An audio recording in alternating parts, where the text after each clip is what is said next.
Assalamualaikum warahmatullahi wabarakatuh. Perkenalkan, nama saya Bagas Satya Kusuma. Saya dari semester 3A.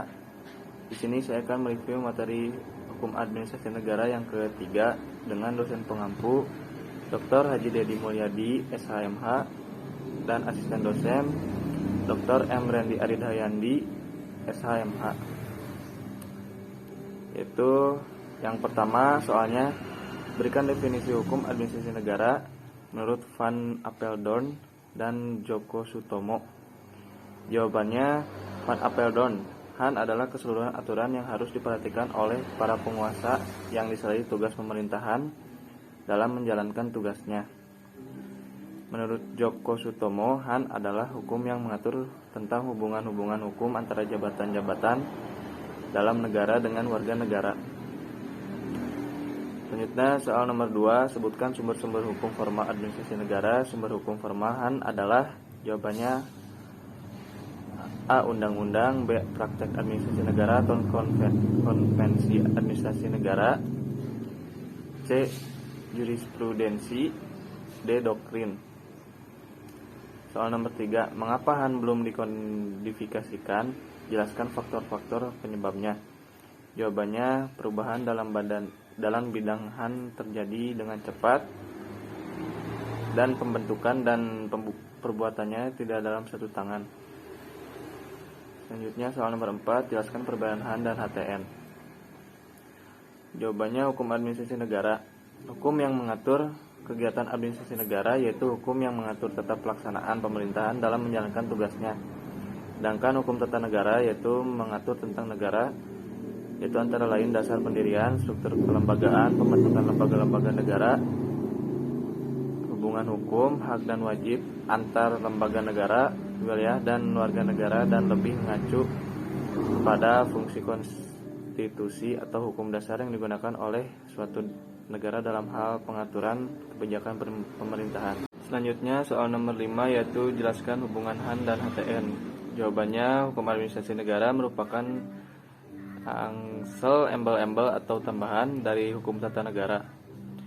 Badan-badan kenegaraan tanpa hukum tata negara adalah lumpuh karena mereka tidak diberi kekuasaan ataupun kekuasaannya itu tidak menentu, dan badan kenegaraan tanpa hukum administrasi negara adalah bebas karena mereka dapat menggunakan kekuasaan itu sekehendak hatinya saja.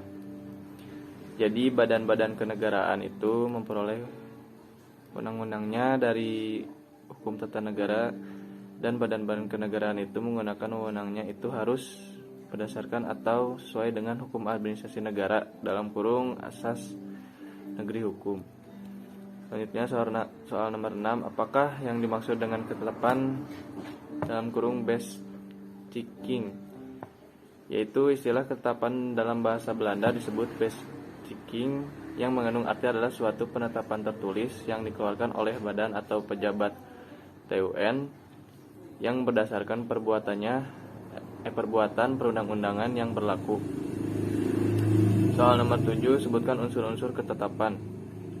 Yaitu yang pertama, penetapan tertulis, yang kedua dikeluarkan oleh badan atau pejabat TUN, yang ketiga didasarkan pada peraturan undang-undangan, yang keempat bersifat konkret, individual dan final, yang kelima menimbulkan akibat hukum bagi seorang dan badan hukum perdata.